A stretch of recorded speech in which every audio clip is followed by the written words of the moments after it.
Great. Here we are. Thank you for joining. Welcome. I don't know how many of these we've done now, but we've done a couple. So it's been really great. People have really been enjoying them and finding them really helpful. So I hope today is also very helpful. I'm Laura Santner.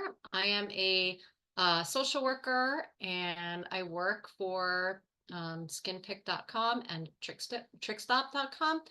I'm here in New York and I've been working with BFRBs for a long time. So I'm happy to be here and answer your questions to the best of my ability. If I get stuck, then I will look it up later and figure it out and get back to you. So this is going to be pretty casual. We'll be going back and forth. I'm going to be going over the pre-submitted questions first, and then as questions come up, just write in the Q&A part of the chat. Yeah, and let's take it from there. So relax, have some water, have a fidget. I got a couple fidgets by my side. Let's see. This is not a fidget webinar. We do have that one, but let's see. I have these little magnetic rocks right by my side. These are kind of fun. Oh, and I have this. This is a new one. This is kind of cool. So I got my fidget. Go get your fidget and let's get started. Let me see. Okay. So first pre-submitted question. What causes excoriation or skin picking disorders? Is it psychological? And if so, what is the best kind of therapist to see? So the cause is not entirely known and it's rather complex. So from what we know so far, research indicates that there may be an inherited predisposition. So yes, there is most likely a genetic component. But that doesn't mean that's the only cause. It has a lot of other factors involved as well. So other factors can include your hormones, your temperament, the age of onset, any potential co-occurring disorders, environmental stress factors. So it's caused by a lot of things, and it's kind of like all of these things that interact with each other. So meaning you can have a predisposition to pick, but if the other stress factors don't happen, it does at the right time, it doesn't mean that it's going to be activated. Hope that kind of makes some sense. So the best kind of therapist, is one that's trained specifically in body-focused repetitive behaviors. So you can find a therapist. There are some therapists listed on skinpick.com. You can by area, by state. You can also go to bfrb.org. That's the TLC Foundation. And they also have a list of trained therapists. If you are looking at a therapist and they're not on there, but you want to see them, but you're uncertain, if they're familiar, ask them. But things that you're looking for is they want to be working with the comprehensive behavioral model, also known as COMB, acceptance and commitment therapy, which is ACT, habit reversal training, HRT, cognitive behavioral therapy, which is CBT, and dialectical behavioral therapy, that's DBT. So you want a therapist that's trained and familiar with all of those modalities. Okay. Are there any easy at-home treatments or exercises that I can do to help with severe skin picking? So first I would suggest trying to track or journal. That's a really helpful way to learn about your patterns and understand what's going on, what the situations are, what are your triggers. When you are more familiar with your triggers, then you can kind of better tackle what strategies you want to try and experiment with. In addition to things you can do at home are books. let's see, I actually brought some books here to show you guys. So what first book that you can work on and use at home is Overcoming Body Focused Repetitive Behaviors, Comprehensive Behavioral Treatment for Hair Pullers and Skin Picking. So this is by Charles Mansueto, Sherry Mansfield, Vivarchek, and Ruth Goldfinger Gollum. So this is what that book looks. I don't know if it's backwards for you because it's backwards for me when I'm looking at it on the screen right now. So this is one book that can be helpful. Another book, if you're trying to work on this at home, Help for Hair Pullers, Understanding and Coping with, oh, this one specifically, I guess, for trick, not for skin picking, but you can still, maybe we'll skip that. I'll share it. You can still use it. This one's Help for Hair Pullers, Understanding and Coping with Trichotillomania, still applies for skin picking. Nancy Kuthin, Dan Stein, and Gary Christensen. Another one, I guess this one's also for trick, but can be applied for skin picking. It's an ACT Enhanced Behavioral Therapy Approach Workbook, Douglas Wood and Michael Twahig. I'm not sure how to pronounce people's names, I'm sorry. So the workbook's pretty good. I like the workbook. There's a newer workbook that just came out. The BFRB Recovery Workbook. That one's by Marla Deibler and Renee Renardi. I do not have a copy of that one to show you, but it's a good one as well. Okay. So besides books, at home, you can, of course, do different like mindfulness and meditation exercises. If you take a look at some of our past webinars, you'll find some. You'll find some more of a guided direction, or Google. Other webinars on skinpick.com and blogs. That's a nice way to get more information and resources if you're struggling at home. For additional guidance, if you're at home, I do recommend joining a support group, virtual or in person, but there are lots of virtual support groups now. You can also consider joining the Skin Pick program, because you can do that at home. You can do that at any time. That program has 3 levels, 3 options, so it's more accessible and affordable. So you can do a resource only option, a 1 time a week therapist contact option, and an unlimited therapist contact option. So those are some things you can do at home, just a couple of ideas. Okay. I see questions are coming in, so I will get to that. Thank you. Keep writing them. I will get to that after going over the pre-submitted questions. Okay. How can my family or significant other help me when I am picking? So in order for someone to help you, first they have to understand what's happening a little bit better. So I would say try to educate them first. Tell them about it, tell them what you can, or direct them to skinpick.com, for example. Have them read some blogs, go through some articles, look at the webinars, just so they have a little bit of a background information. When offering support, one thing that they should be mindful about is not to say, don't do that. All right, don't pick. That is not helpful, right? Stop that. So they should not say those things to you.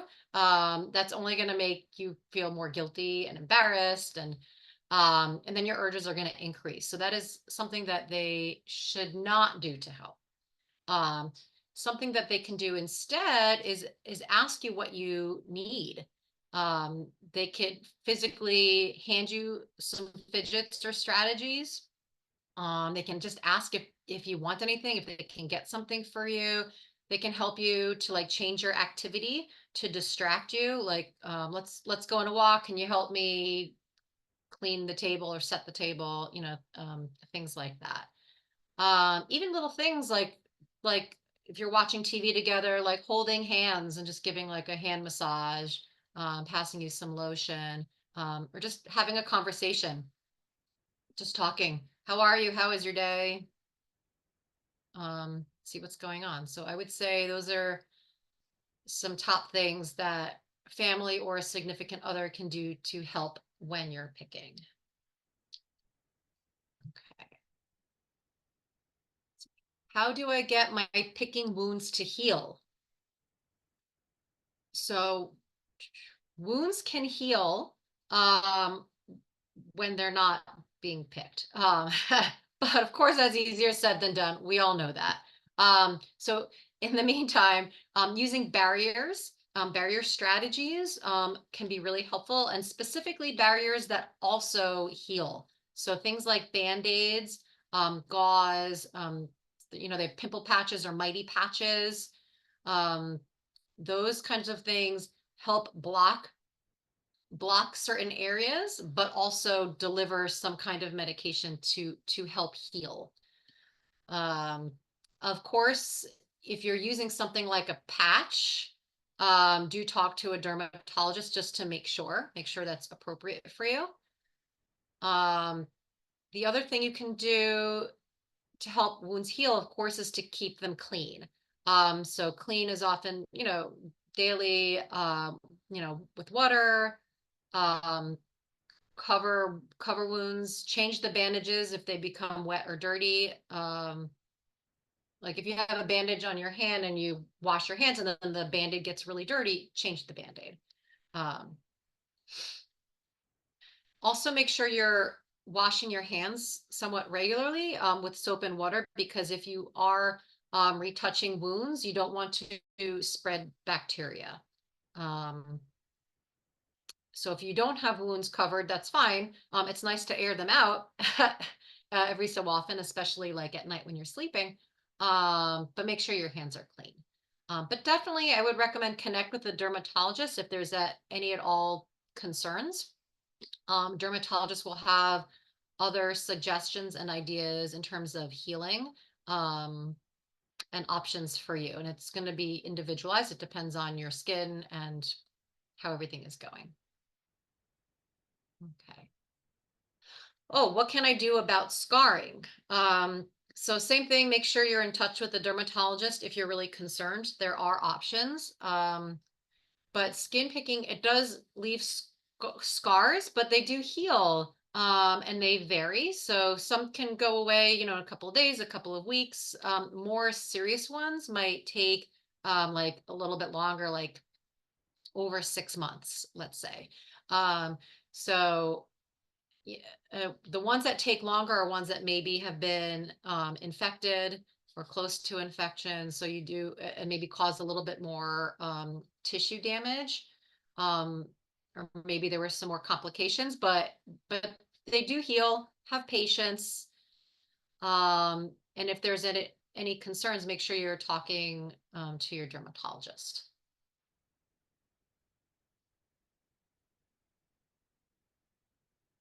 What are some alternatives that I can do to avoid picking my wounds? So there are lots of strategies.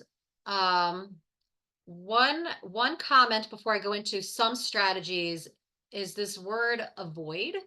I don't necessarily like using that word avoid, because if you're thinking about it in terms of avoidance, that could make you feel more stressed, and it puts more pressure on yourself. And if you're feeling more stressed and that more pressure, then you might find that your urges will increase, and it will be harder to manage. So instead, I think about it in terms of managing it, not necessarily avoiding picking, just managing the urges and seeing what you can do. Um, so one thing you can consider is using different kinds of barriers or stimulus control strategies to block yourself. So like Band-Aids, and not, you can put Band-Aids on your fingers to block yourself, but also like directly on different spots depending on where they are and how big they are. but Band-Aids, tights, like if you're arm, long sleeves, if you're on your arms, pants, gloves, scotch tape, covering mirrors, keeping lights dim, sitting in a different spot on the couch. If you're like picking when you're watching TV, like in the same spot on the couch every time, change your spot, change your location.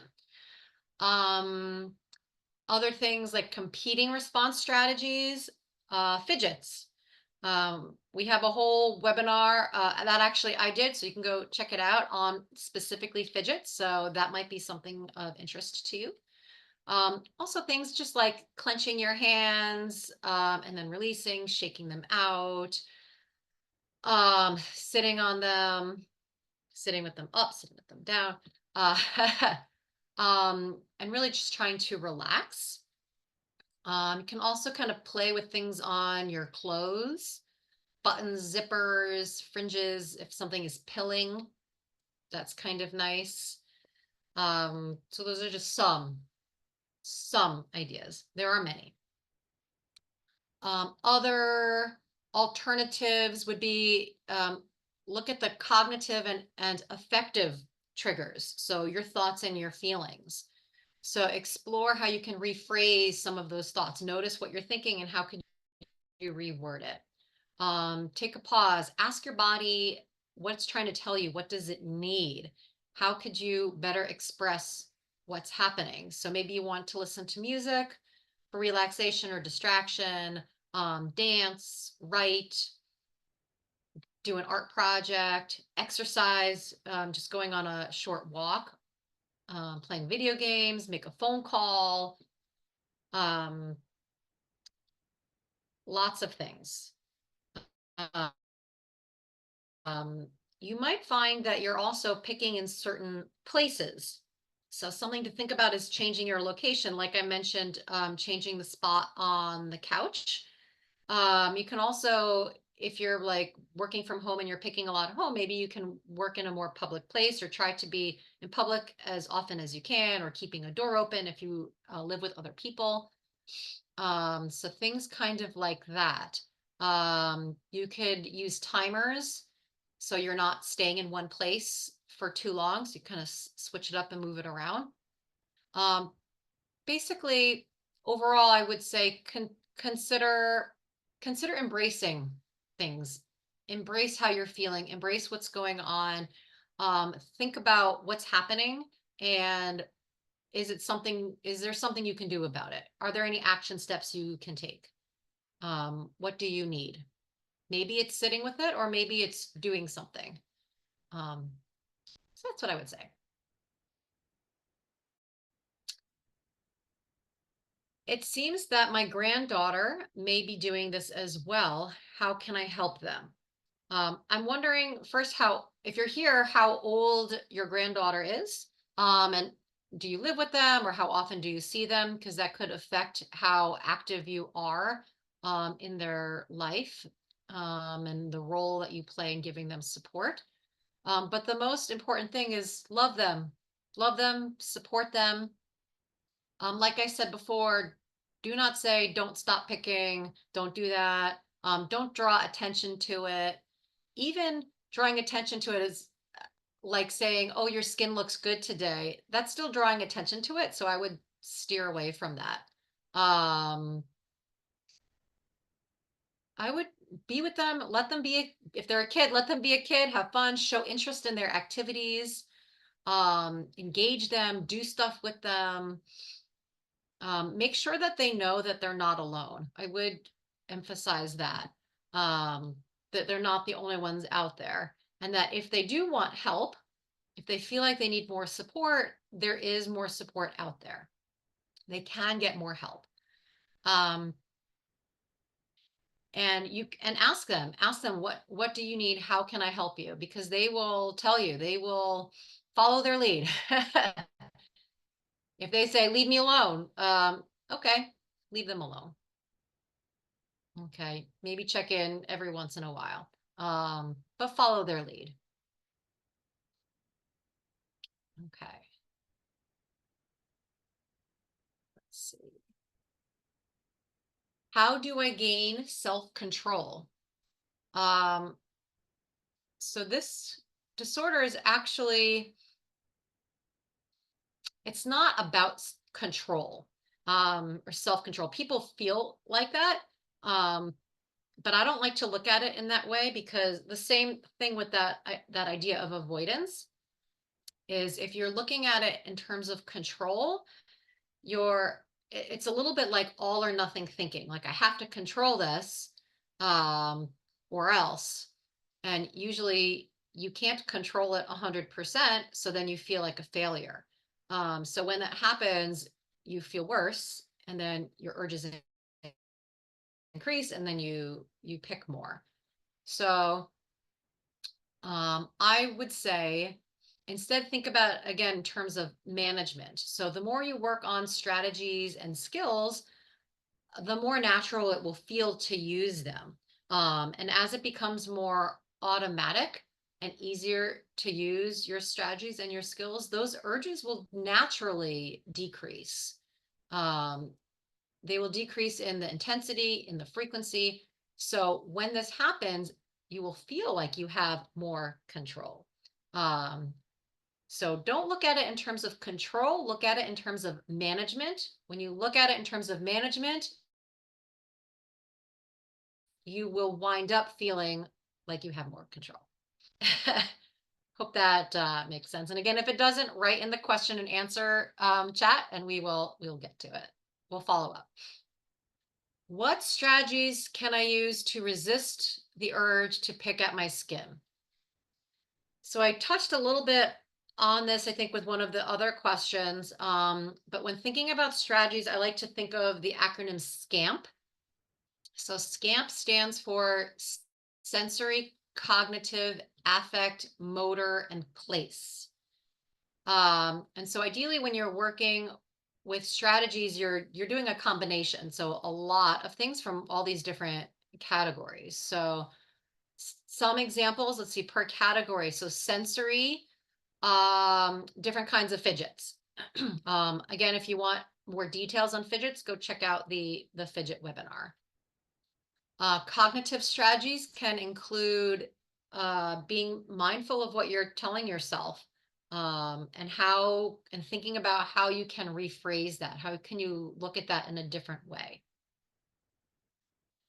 Effective strategies are like helping yourself express how you're feeling. So things, for example, things like breathing, different relaxation exercises, writing, art, music, walking, exercise, that can all fall under, I would say, effective strategies. Motor strategies would be things like that you can do to block yourself, as I mentioned before. So barriers, gloves, tape, band-aids, different clothes, turtlenecks, long sleeves, pants, tights, covering mirrors. Uh, and place, the place strategy you can think about, is where are you when your triggers are happening? What is your location, and what can you do about them? So can you change that spot on the couch? Can you go to a different room? Can you go to a coffee shop? Can you keep the lights dim or off? Take the light switch down, cover the mirror. So these are just some of many, just to give you a couple of ideas. Um, and if more questions come up, maybe more strategies will come up in this question and answer session. But yeah, so there are many. So those are just a couple to get you started. Um, what what is the recovery period for dermatillomania tendencies? So um, this is somewhat of a complicated question, I would say, because recovery, well, because dermatillomania is the same as excoriation disorder, which is the same as skin picking disorder. This disorder is a chronic disorder, unfortunately, which means that there is no cure. So just because there's no cure does not mean that you're always going to have it, though. It does not mean it's always going to be active. So it can be active for only a short period of time in your life, or can become inactive, but an aspect of it will always be present. So that said, recovery looks different for each person because everyone has a different definition of what recovery means to them. Um, I would say it does not necessarily mean being pick free. Um, I would advocate that it's more about feeling good about yourself again, and picking is not no longer interfering with your life, with your activities, and you feel like you're able to manage maybe most or many urges. If you're looking for statistics, I don't have like overall statistics. Again, this is something that's really hard to measure because everyone has a different experience. But I can tell you statistics within the Skin Pick program. And the Skin Pick program, I have that written down here. So within 3 weeks, 80% of clients experience reduction in symptoms. And within 3 months, clients experience substantial reduction in symptoms of 46% on average. 91% of clients who finish the main modules of the program would recommend SkinPick to others. So there's pretty significant, just in the program, there's a pretty significant percentage of people who find what their definition of recovery is, I would say. Okay. I'm going to just open this screen up a little wider. Okay, so I finished going over the pre-submitted questions. I have a lot of screens popped up, a lot of little windows popped up on my screen. So it's a little confusing.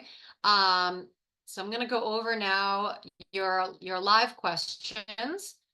And again, if you need clarification, just write in the question and answer section. Let's see.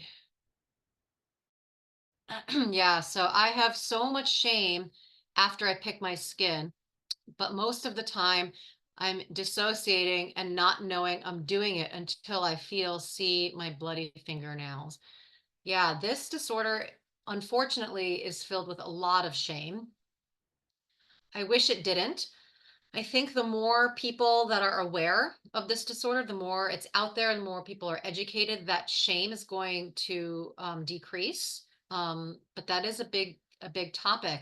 Um, Picking often acts as a way to kind of regain balance. So it's like it kind of feels like numbing. So I'm not surprised that you're kind of dissociating when you're picking. Something that could help is something, for example, there is called the habit aware, the keen habit aware, which is like a bracelet that buzzes when your hand goes in certain positions. So that could be something of interest to you to help increase awareness. So if you are dissociating while picking, something like that will bring that awareness to you. So then you can decide if you want to continue to pick or if you want to use a strategy and try something else. So I would suggest something like that to help increase your awareness. You also might want to think about tracking if you haven't done so yet. I mean, tracking is free, you can track on your own. Tracking helps to increase awareness too if you're kind of intentionally looking at when you're picking what situations, where, what's happening, what you're thinking, what you're feeling. That will help. Again, the more awareness you have, that dissociation will start to decrease. Okay. Are picking pads and other popping type toys beneficial, or do they tend to worsen things, cause picking to continue to be a habit when without the toy? I like this question. I have mixed feelings about them. I mean, popping toys I think are great. Poppers, I have more, but they're not right by my side. um, things that pop are really great. Things like picking pads and picking stones, if they're good, but they're also very close to picking. So some people find it really helpful. And some people feel like it can increase urges because it's similar. What I like about it is it's not attached to. So it feels it feels like it's a little bit better and I don't mind it. Um, so it doesn't necessarily increase urges, but everyone's a little bit different. If you're ones that come with tools, I don't like the picking tools. Ones that you can just pick with your fingers, those I think are a little bit better.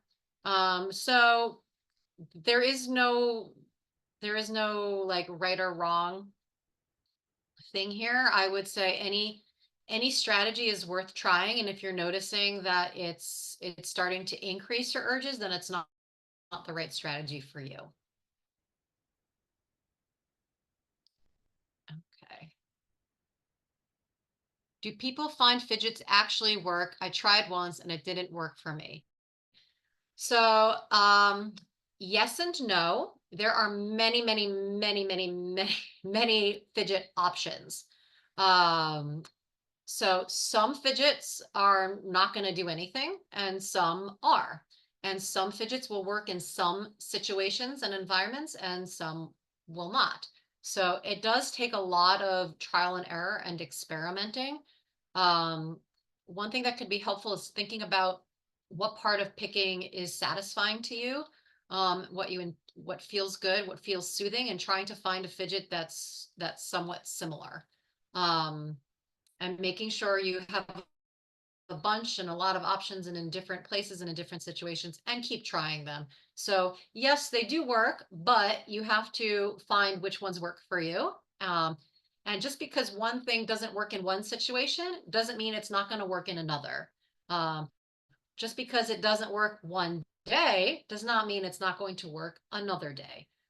So it's important to have a lot of options because you get bored. People get bored of fidgets. So it's good to have a lot and switch them out and keep trying.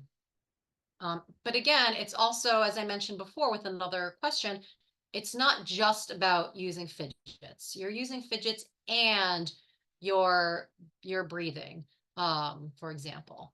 Or you're using fidgets and you're rephrasing some of your thoughts. You're using fidgets and you're doing an art project, fidget in one hand, art project in another. So it's a combination of things. Okay. Hope that's helpful. I don't generally pick during the day, but in front of the mirror before or after washing my face. Yep, fidgeting tools don't really work in that scenario since I already doing things with my hand. Yep, I've tried throwing away tweezers, wearing gloves, but I'd still pick what can help. Um, yes, so bathroom strategies in front of the mirrors. What I don't generally. So this is at either in the morning or at night. Well, one thing is you can change up your routine if possible. Try a different time of day. But otherwise, you're correct. Fidgets aren't gonna work if the trigger is the bathroom and the bathroom mirror.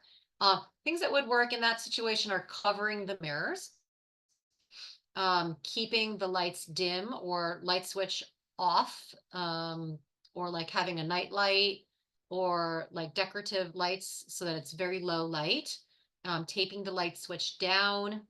You can have post-it note reminders on the bathroom mirror, pictures or phrases, things that are encouraging for you, um, words of inspiration, reminders, set timers, bathroom timers in the bathroom can help. So you limit your time in the bathroom. Timers sometimes can also stress people out. So I like to put music on and suggest putting music on, and you can time it based on like the number of songs you listen to. I find that's a little bit more of a relaxing way to time yourself in the bathroom, and it sets a nicer, calmer environment for the bathroom. So listening to music in the bathroom, Other things for the mirror, if you have a sink, putting things on the sink to block you from getting really close to the mirror. If you're not covering the mirror, because if you get really close, you're going to knock things down. So that's a potential bathroom mirror suggestion. So try some of those. Uh, Throwing away tweezers. Yeah, wearing gloves if you're working, washing your hands and your face in the bathroom, wearing gloves is probably not going to work because you have to take the gloves off. Unless you're using like the bath gloves, like the scrub gloves, you can try that.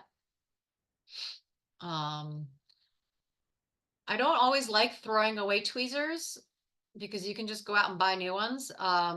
And throwing them away can also stress you out and then increase urges. So I like to hide the tweezers, or you close your eyes and you throw them in a drawer, throw them in a closet, throw them, even better, throw them in the freezer. Because you know generally where it is, but you have to make an effort to go and get them. If they're in the freezer, you have to give it time for it to thaw out. So that delays it. The more you can delay it, the more likely it is the urge will naturally go away.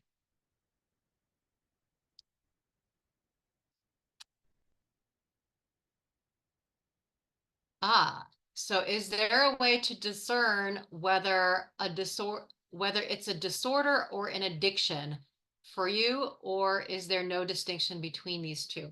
So this is a disorder. It is not an addiction, although there are similar qualities to it.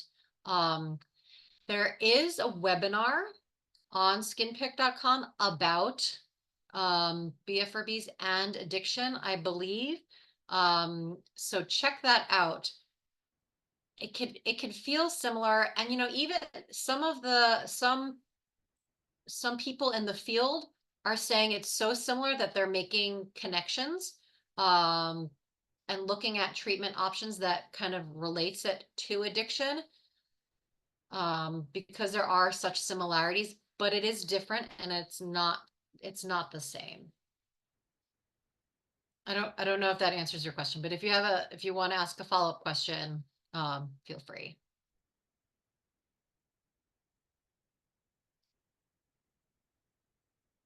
Oh yeah. So how many people have both skin picking and hair pulling? Um, that's a good question. You'd have to look up the statistics because I don't know off the top of my head. I think, but they're there. The statistics are there. Um, Someone who has a BFRB, I think it's like 5% of the population, that's known. I should know this off the top of my head, but I don't, but it's written everywhere. It's written everywhere. It's easy to find. A lot of people who have skin picking also have hair pulling. So when you have one BFRB, it is very common to have more than one BFRB. Um, Oftentimes when you're trying to resist one urge, another one's going to pop up, because BFRBs are feisty like that, and they want to be seen and heard and want your attention. So it is very common to have more than one. Um, the statistics, when you look it up, I would say are probably lower than reality, because a lot of people don't report.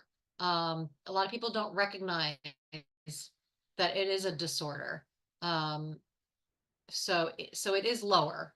I mean, so the numbers I believe are lower than the reality, but there's still a lot.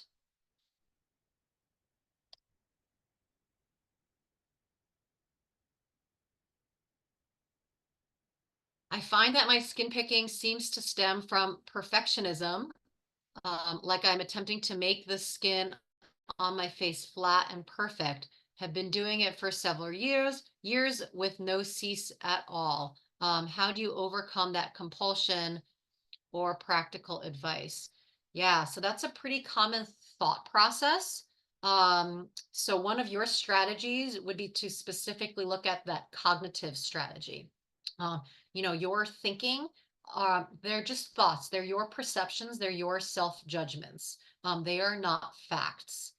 There is no such thing as perfect as perfect skin. No one has perfect skin. It does not exist. People can give the illusion that their skin is perfect. Um, um, Especially these days with makeup and with all these filters. But there is no such thing. Um, Even if you do not have a skin picking disorder, people get blemishes, people have scars, um, people have eczema, right? People have lots of things. People have reactions, people get bug bites. It is impossible for it to be perfect and impossible for it to be smooth. Um, so notice what you're thinking, and see how you could rephrase some of those thoughts, some of those things that you're telling yourself. Um, if you need more of an answer, again, write again, and see if you want me to kind of expand on that. But I would start off with saying that and working on what you're telling yourself. Um, Yeah, I would say start off with being aware of those thoughts and how can you rephrase those thoughts. And noticing they're just thoughts. They're not facts. They're your own judgments. No one else is looking at your skin as close as you are. So no one else is noticing what you notice.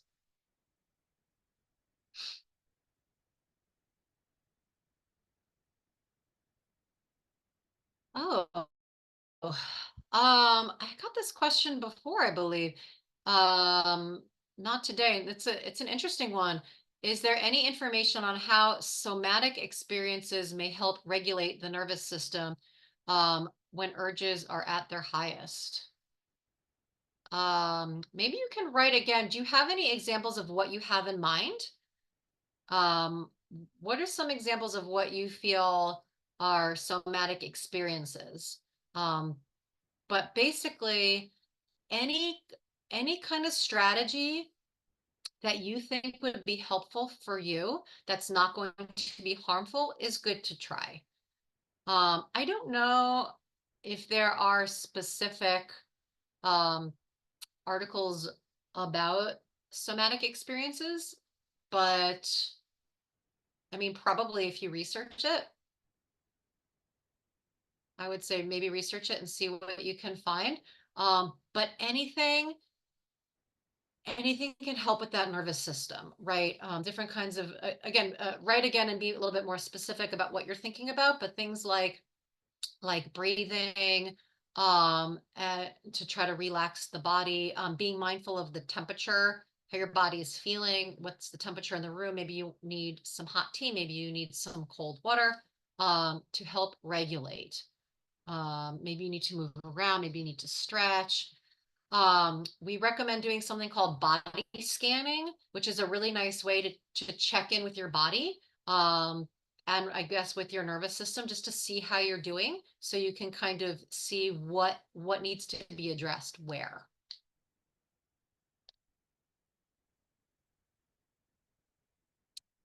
What are a couple of medications that are proven to work? My picking is the worst it's been in my life right now, and I'm wanting to try new meds. Yeah, this is a common question. It's a need in society. There are no medications, unfortunately, for BFRBs, that work specifically for BFRBs for skin picking. There are two potentials right now that are specific to BFRBs. There are two things that are the first one that is the most researched right now. It's not a medication, it's an amino acid supplement, and it's called NAC, N-acetylcysteine. So right now, that's kind of the leading supplement to take that can help with urges. The dosing varies, so people have a lot of mixed feelings about it, and different experiences with it. The next one that's starting to get researched, it's the new up and coming medication, and that one's called memantine. So because that's newer, I mean, I don't necessarily recommend it because it's newer, but it is quite promising. But if either of those are of interest to you, make sure you talk to a psychiatrist and just explore pros and cons and see what's going to work for you. If you have other co-occurring disorders, there are medications for other co-occurring things, and those medications can inadvertently help with your urges and with skin picking.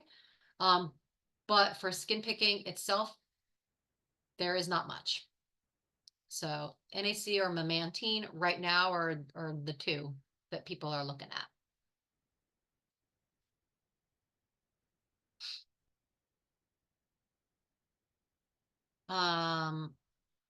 Oh, do you have any tips for talking to a dermatologist about skin picking? I'm afraid they won't understand why I do it.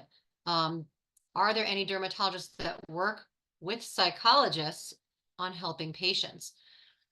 So I think, yeah, this is a good one. Good question. Um, TLC used to, I'm sure they still have it on file if you ask them, they used to have a pamphlet that you could give to providers that help spread information. Um, so you could contact them and see if they still have the little pamphlet to give to a dermatologist. Um, Other than that, if you're talking to a dermatologist, I mean, let them know to the best that you can that, to let them know what it is. Ask them first, have you heard of this?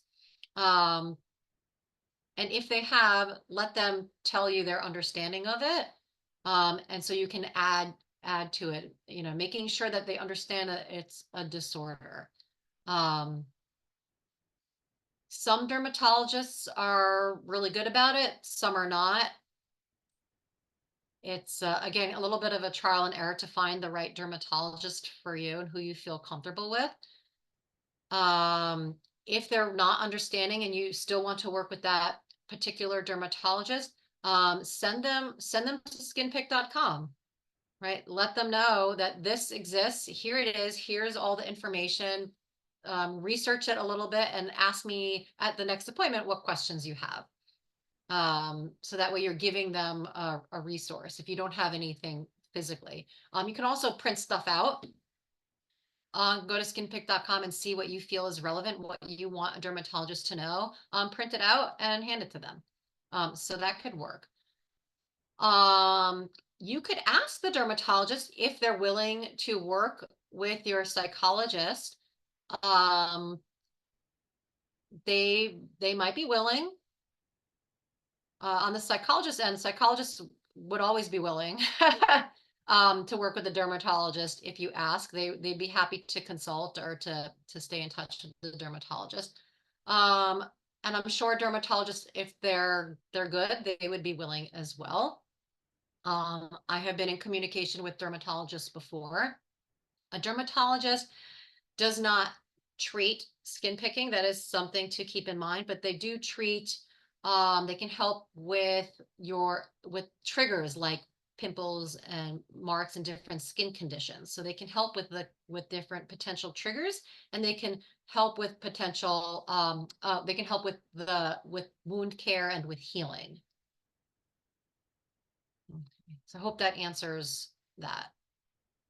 And again, if I don't answer it, write it again or clarify or expand. Okay, loving these questions. Um, I think this person was asking, following up about the somatic, just hoping for a couple of suggestions, but now I don't know what the suggestions are for. um, so breathing, relaxation, being mindful of your body, of your environment, doing a lot of checking in with yourself. How am I doing? How am I feeling? What is my body trying to tell me? What does it need? Um, Things to help relax the body in your environment, like music, changing the lighting. Those really help. Set the mood for yourself. Dim the lights, maybe even set candles. Oh, oh yeah. So do skin pickers report itching? Yes. Yes, a lot. A lot. um, especially as things are healing. It's itchy, it's tingly, even if things are not healing, and it's just your skin. Yeah, it's like a weird itch, tingly, prickly sensation, I would say. Um, and if you go and scratch it, what do you know? That's going to probably lead to picking. So things, if it's really itching, or kind of tap it, rub it, squeeze it, pinch it. They do make different kinds of lotions, like anti-itch lotions, and creams, and things like that, that can help with itching depending on where on the body. But yes, itching is common.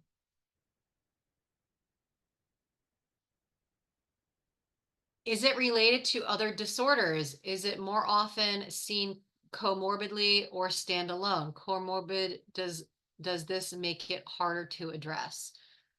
Um, so it is not necessarily related to other disorders. It's a common myth that it's an anxiety related to anxiety. It's a common myth that it's related to OCD. Um, it is it is not. It is a standalone disorder. But that said, it is common for there to be other disorders. Um, but again, I don't have the statistics in front of me, but actually the percentage of who has it standalone and who has other disorders is insignificant. So just because you have another co-occurring disorder does not mean you're also going to have this disorder. Um, just because you have this disorder does not mean you are more likely to have another disorder. Um, there are many co-occurring disorders, but the statistics show that it's insignificant.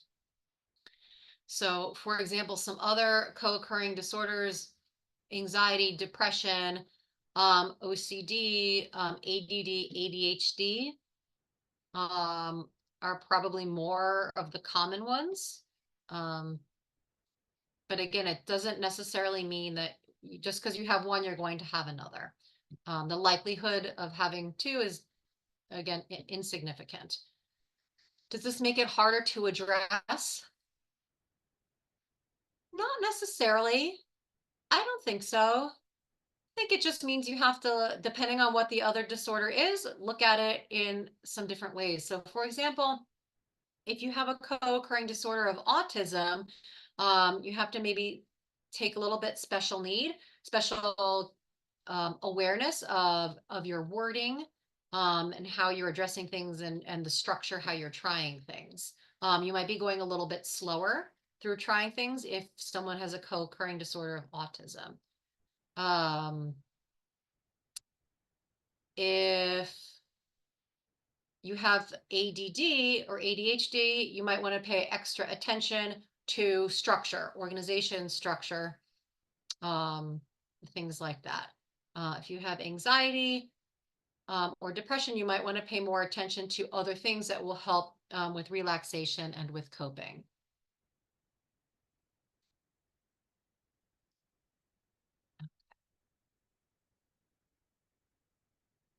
I have picked at my skin for 8 years now, and I'm almost losing hope that I can manage this at all. How would you suggest to regain that hope, that and is that possible?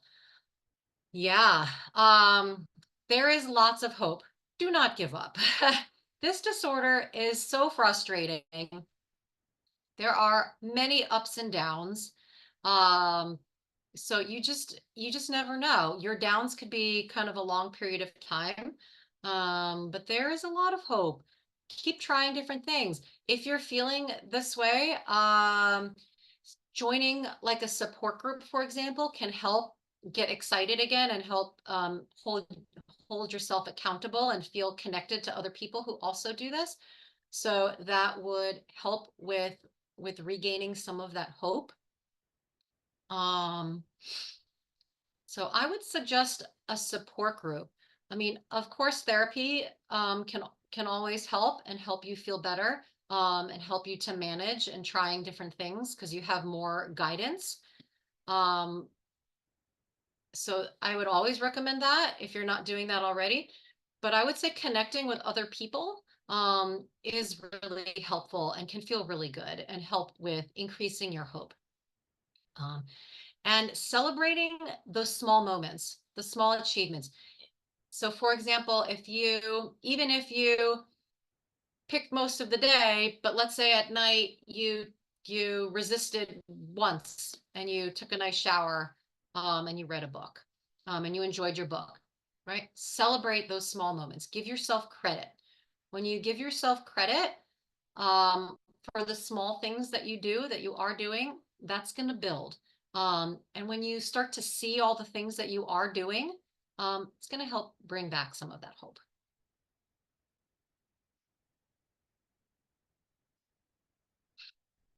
Let me just see how we're doing. Oh, we have a lot. Okay, we are at 8 and we have we have a lot more questions. All right, I'm going to keep going. Because I feel like I didn't do your questions justice yet. So let's keep going. Um, let's see.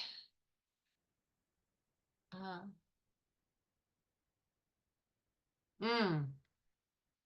So this may be something for a therapist. Well, I am a therapist, so here I am. But when I'm picking, I find myself telling myself I'm helping myself by making my spots go away, for example. How can I get around that way of thinking? Yeah, so that's a common way of thinking. If I pick this, it's going to make it better. If I pick this, it's going to make it smoother. If I pick this, it's going to help the spot go away.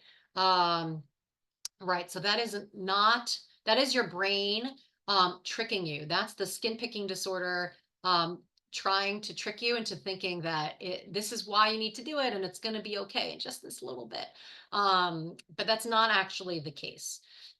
As you're picking at a spot, even if it's a really small one, it's just going to make it bigger. It's going to make it worse.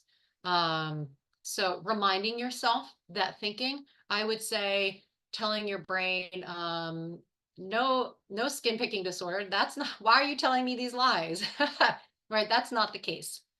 So just reminding the disorder part of the brain, the urge, let's say the urge, talking to the urge, uh, like, no, that's not true. Why are you lying to me?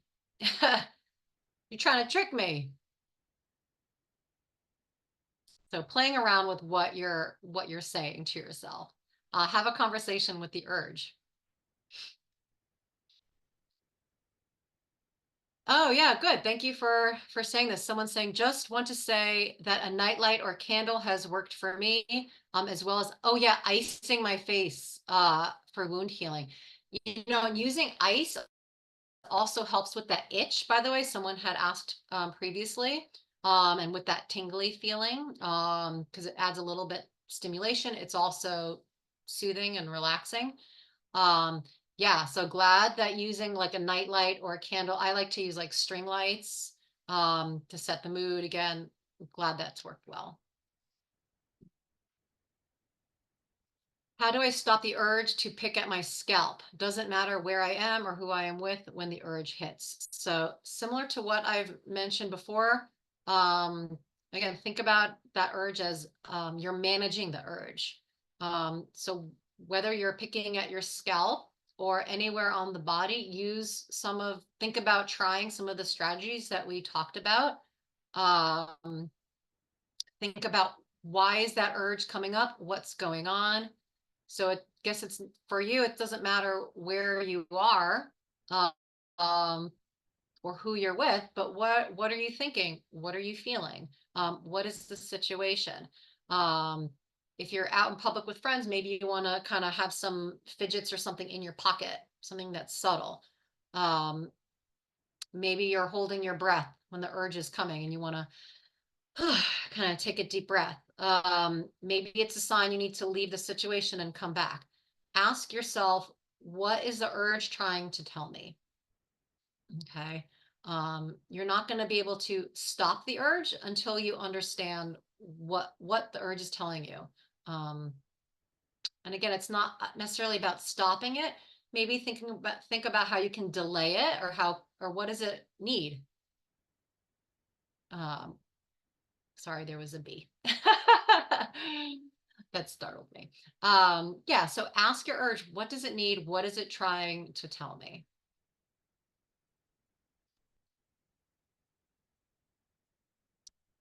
Do you have any suggestions for waking up and picking in the middle of the night? Uh, yes, I would. One of my favorite nighttime strategies is wearing gloves to bed. So having some like thin cotton gloves by your bedside, and also some lotion. So if you're waking up, so before going to bed, put the lotion on, nice, soothe, relax, give your hands a massage, put lotion on wherever you need to, and then put the nice gloves on for sleeping. So that way, when you're waking up in the middle of the night, it's blocking you. Your gloves are already on. Um, if they are not on, you're probably not going to wake up and, oh, I have an urge, I'm going to put on the gloves. Maybe you will, but chances are you won't. So I would say find ways to block yourself before you get to bed. Um, and depending on where you're picking, you might want to think about blocking some of those areas as well. So if you're scalp picking, maybe you want to wear like a silk cap or a bandana to bed. Um, Depending on the weather, if you're picking on arms or legs, maybe you want to wear like long sleeves or long pants to bed. Um, some people find having like a weighted blanket helps as well. Um,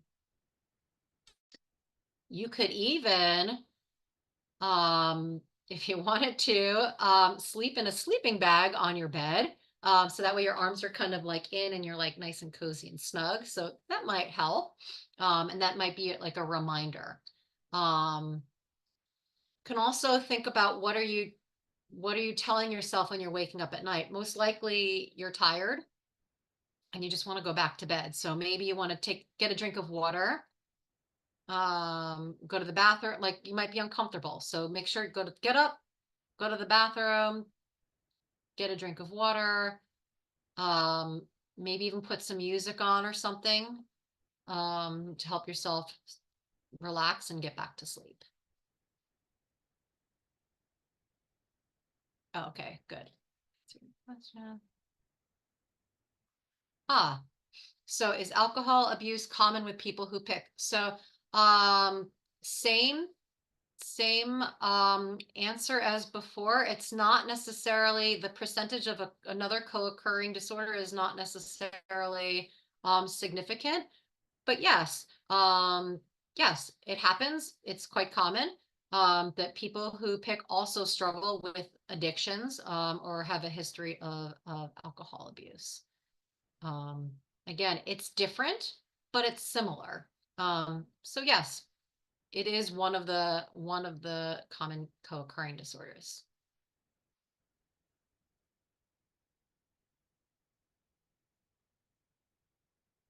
So I have been picking my nails since I was about 4. Both my mother and maternal grandfather were very heavy nail biters. Is there a hereditary component, and does that change how one should approach treatment? So yes, so the causes, again, are quite complex, but research shows that there is a large genetic predisposition. So that means hereditary. So no, the approach is not different. It's just one aspect. It means that it's part of you. Um, and so you can't control your hormones and your genetics factors. So you can work on your strategies. So the approach, the treatment strategies, it's the same.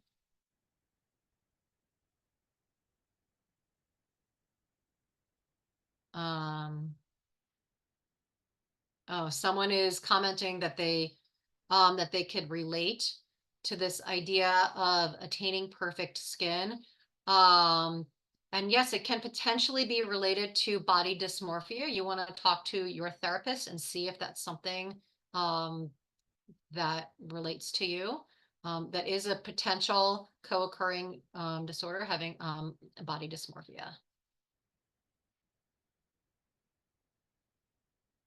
Aw, is there a way to make picking feel less comforting?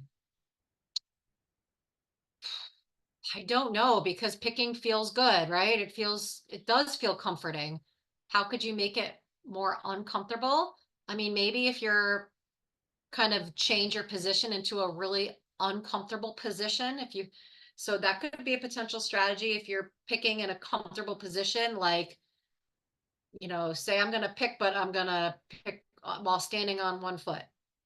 Or I'm going to, arch my back or bend in a weird way. So maybe you can make a little rule for yourself so you can be in an uncomfortable position. So that might make you help to pick a little bit less. Um, but picking does feel good and it's soothing, and that's why it's so hard to manage. It works well at comforting you, unfortunately.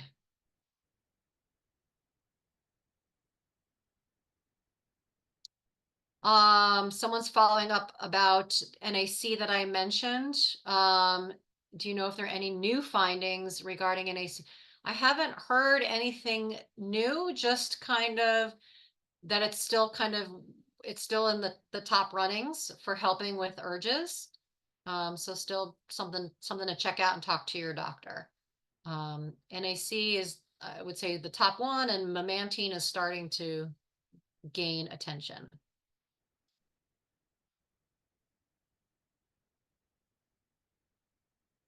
Wearing makeup really helps me to not see things I want to pick at. Can go to bed, with makeup on for a little while to help skin heal. Or will that be more harm than good? I think that's fine.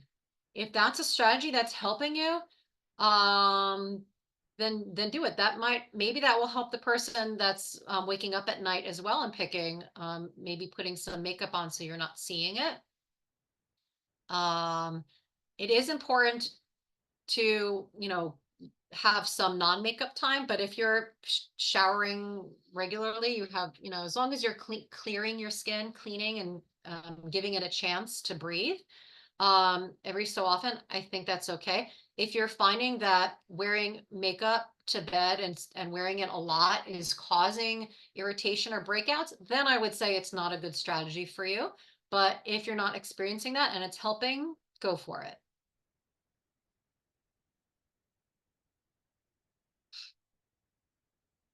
Oh, someone here is commenting that they're taking NAC and it's helping them. Thank you. Thank you for letting us know. Glad that it's helping. What is the name of the wearable bracelet you mentioned? Yeah, so it's called Keen, Keen, Habit Aware. That a founder is Anila, and she's very lovely and easy to talk to and will answer any of your questions.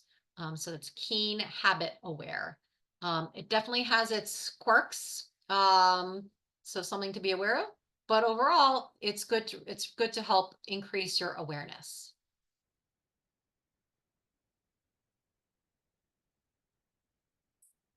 Is there a list of things that have worked for people that you could send for replacing urge to pick?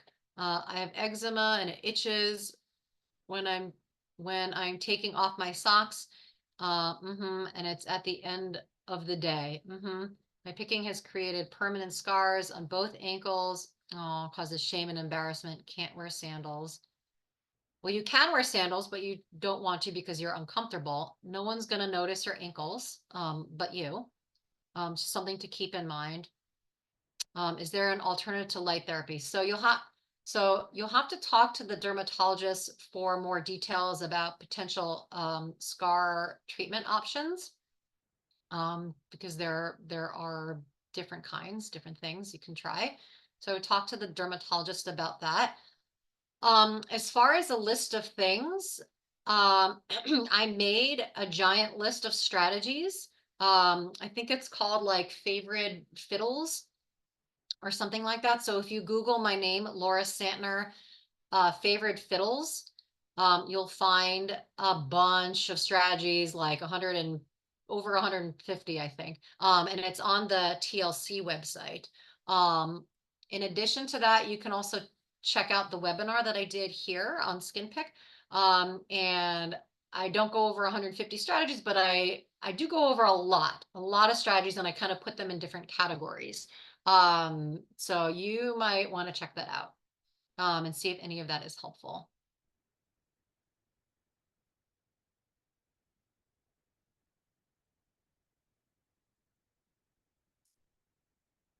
A follow-up to the NAC question. One thing that I like about NAC is it does not really have side effects, because it's just an amino acid supplement. I think the most common side effect that people report are like an upset stomach. But again, talk to your doctor about it. But I think that's maybe the most common, and it's not even that common.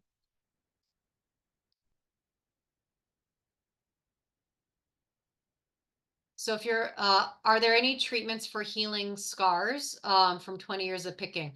Again, for scar treatment, yes, there are options, but you'd have to talk to your dermatologist so they can evaluate your scars and see what would be best for you. Treatment depends on your skin type, and what the scars look like. And I think also where are the scars. So you'd have to talk to a dermatologist.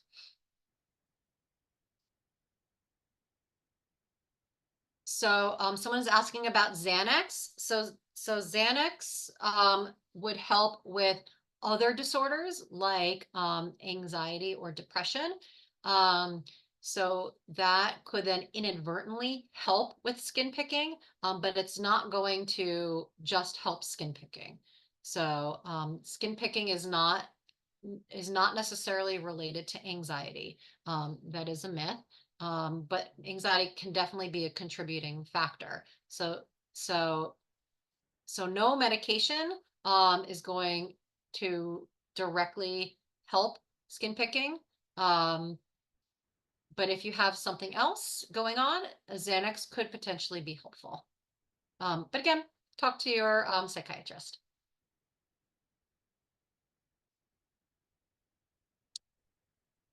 Yes, so this is going to be recorded. I think that the recording link goes out to everyone that registered. If it does not, it is up on the website, so you will be able to view it again. So you will have access to it whenever you want. So thank you for asking that question.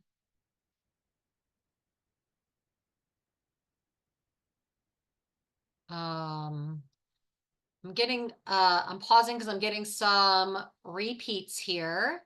Oops, did I just, okay. Do bandages work in the long run? In what way? So using bandages can help with healing. You have to change them. Of course, keep wounds clean. Bandages also work as a barrier. Um, Barrier techniques really work. And again, depends on your situation, location. You might not want to cover yourself with bandages and then go to school and to work, but maybe you want to do a couple of spots to act as a block for you. Or maybe when you get home, you want to cover yourself with bandages. So yes, it is one strategy you could use. Again, but you're using strategies. You're not just using one strategy. One strategy is not necessarily going to work in the long run. You're going to be using a combination of strategies.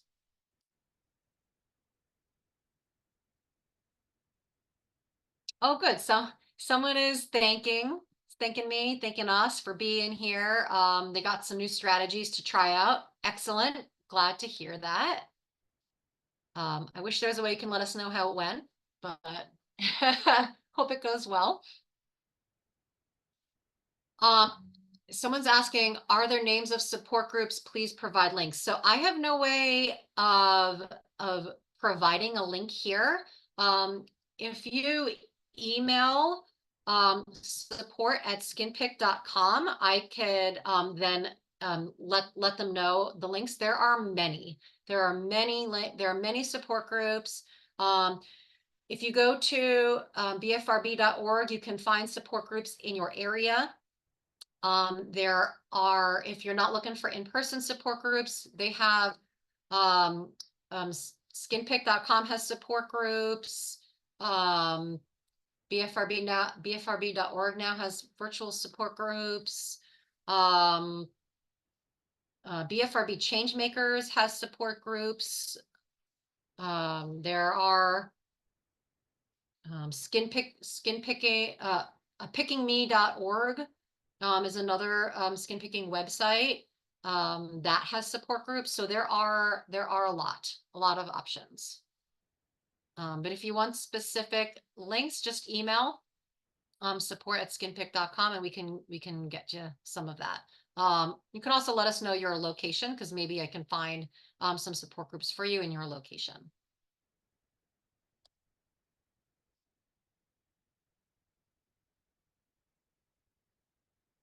I'm just looking, we got some repeats again. Uh,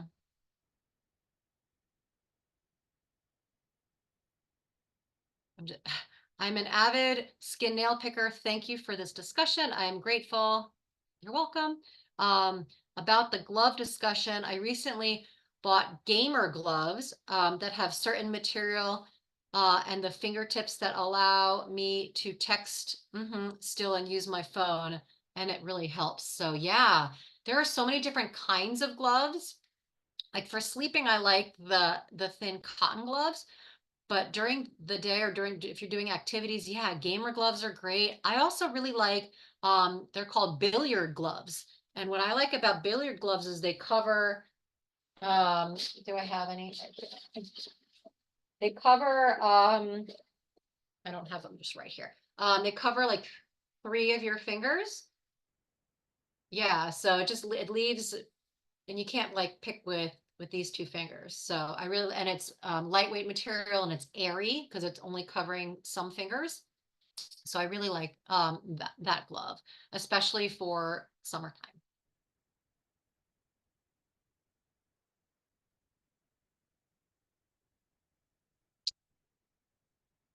Okay. Yay. Getting some more thank yous. Um, oh, someone is commenting that NAC has been helpful for them, but they're also taking it along with magnesium glycinate. Okay. Something to consider.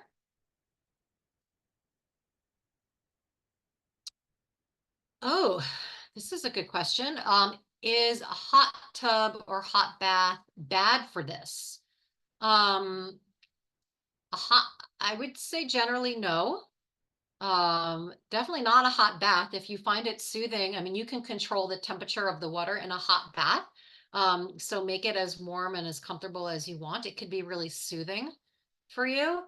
A hot tub is a little bit different because that is very, very hot. So if you have open wounds, do not go in a hot tub with open wounds.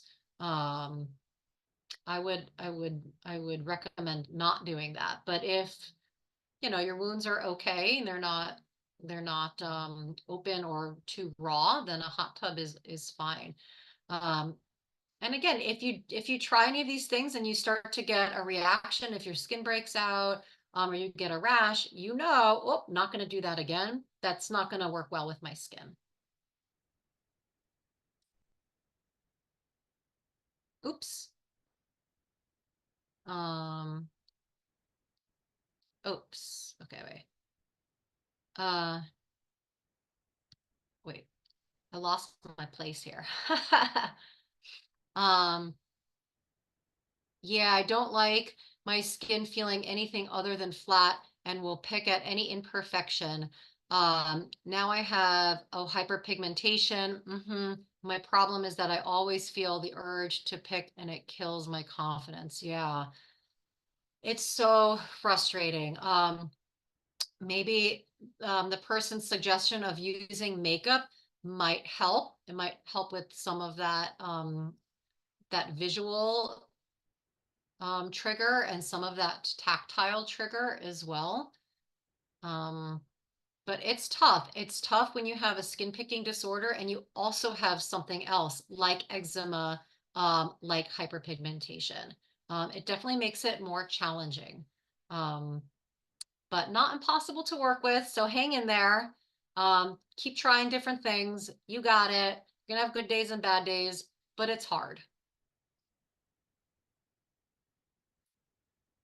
Somatic experiencing has been helpful in the past for other issues, but just thinking about ways to actually allow my nervous system to regulate and shift versus needing a lot of energy, yep, to control myself, right? We want to stay away from that idea of control, like sitting on my hands, fidgeting, uh, making sure there is low light, etc. Well, that's management. There's a difference between control and management. So that I would put in the category of management. But I'm curious about ways that my body might be able to expel the extra energy. It seems to want to regulate, but it sounds like it's all tied together with general wellness, exercise, yoga, meditation, breath, walking. Yeah, I would say all of those things will help with regaining balance, and getting out that excess energy. Um, yeah, sometimes just like even lying on the floor, closing the lights, closing your eyes and breathing, um, can kind of help regulate yourself. But when you're feeling just so urges come when you're overstimulated or understimulated. So in this example, you're saying that it's coming a lot when you're overstimulated. So think about ways to regain that balance, to calm down. Um, I think that would be helpful. So the things that you mentioned, exercise, yoga, meditation, breath, walking, and as I mentioned before, doing body scans is a nice way to check in with your body and to regulate.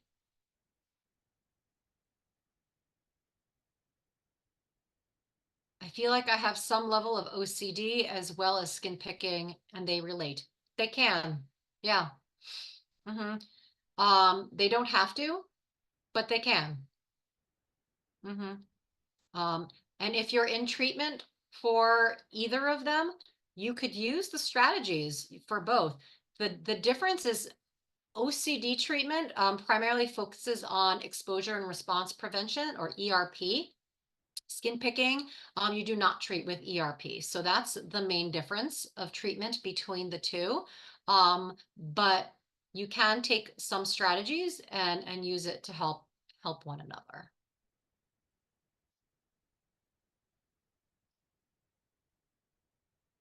Okay. What about using cannabis medicinally for soothing or distracting from the urges? Um, you could try it, see how you feel. Talk to your psychiatrist though, before trying any of this, to see what they recommend and seeing if they recommend any specific amount. Um, I personally do not recommend using cannabis, um, because I'm an advocate for trying to find ways to soothe or distract yourself naturally. I don't necessarily want people to rely on medication or any kind of supplement. Um, I think using something like cannabis is going to impair your ability a little bit to practice and strengthen using your skills. Um, so you don't want to rely on, you want to build and practice your skills so you could use it in the long run. Using something like cannabis would help in the short run. But talk to your psychiatrist and see what they say. Okay, let's see. We're gonna maybe wrap it up in 5 or so minutes. I know there are questions that I'm not getting to. Um, we talked about, wait. Is there a way to prevent picking from getting out of control? So what we've been talking about is just keep using strategies. um, and knowing you're going to have bad days. You're going to have good days, you're going to have bad days. And when you have a bad day, have self-compassion, forgive yourself, think about what you can do differently next time so you can get back on track quickly. Um, the best way to prevent is to be aware of your potential triggers and try to think about what you can do in advance for those potential situations, meaning have have your fidgets in locations, have a plan for when you're going to take a break, when you're going to take a walk, things like that.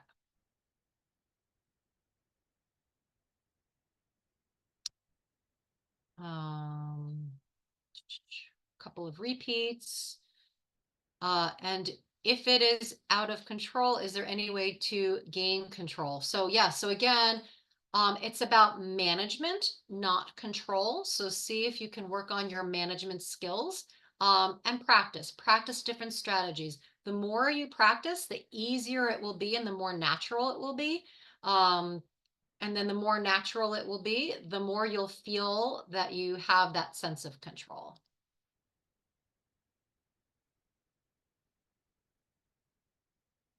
Again, if you have scars, talk to your dermatologist about options if it's something that bothers you.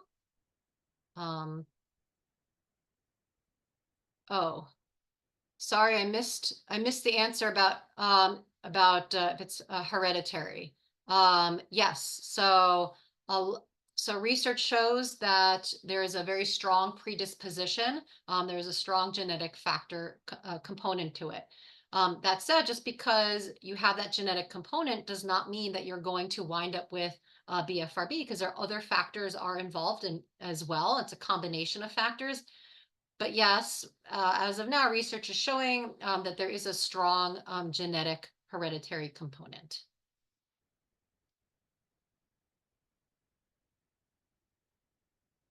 So I am diagnosed with body dysmorphia, and my main focus is my skin. I pick every single problem I see on my skin, and it's endless. Yeah, because as you said earlier, your skin is never perfect. Right. It's also attached to you, so it's hard to get around it. I find that it's hard to accept with my BDD brain. Yep, I wear makeup to cover my picked skin, and I don't pick during the day, but I pick every night before I go to bed. Yeah, while taking your makeup off. I can't even let my family see me without makeup on because it's so shameful. It feels like I have a double life and I am a fraud. It's a common feeling. Um, it's a common feeling. It's a common thought. You are not living a double life and you are not a fraud. But yeah, the brain makes it feel like that, and the disorder makes it feel like that. Um, I'm hoping that you're getting treatment with a therapist for both skin picking and for BDD. And whether or not you're getting treatment or not, I do recommend a support group, because again, a support group will help you to feel less alone. You'll have more people to talk to about what you're going through, and they can relate, and you can share ideas, and it will help you feel less shame and less isolated.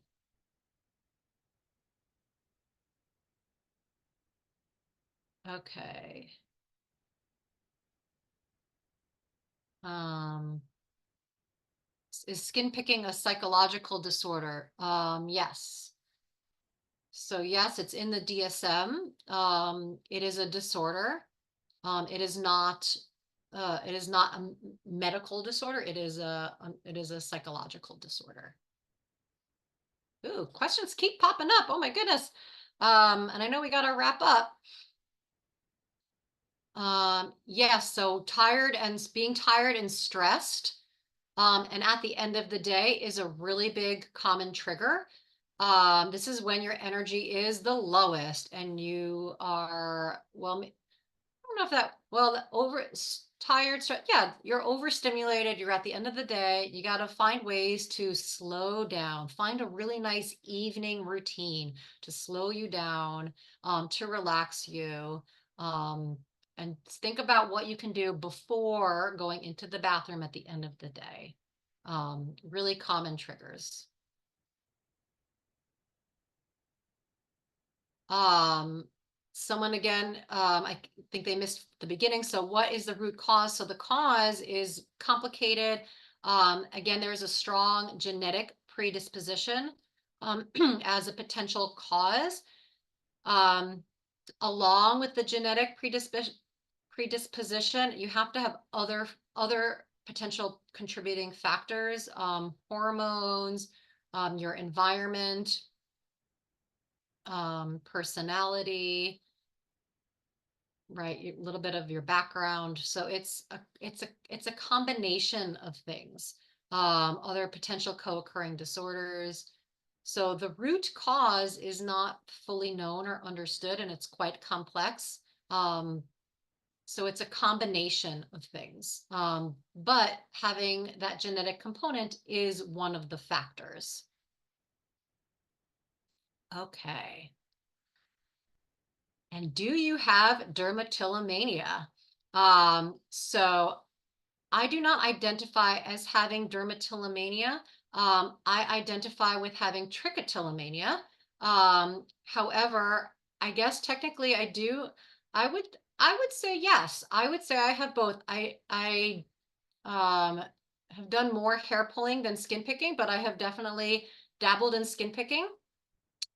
Because when you have one, you are very likely to have another. So yes, thank you for asking. I do have personal experience, which is why I love doing these question and answer sessions, because I can give feedback and suggestions from both the professional side and from the personal side. So thank you for asking that. And you're welcome. People are thanking me for my time. Thank you so much for being here with me. Um, Good. I'm glad that you've learned a lot. And I think the more that you learn, and the more you understand, the more confident you'll feel. So keep attending these question and answers. Keep sending them. um, join our webinars, get education. If anything comes up, um, later on, email us, support@skinpick.com. Let us know your questions, give us your feedback. If you have suggestions for topics, specific topics that you would like to see us present to you, let us know. Email us. We are here for you. So let us know what you need so we can be there for you. So thank you so much for joining today. And I will see you next time. Okay. Thank you. I'm going to stop the recording.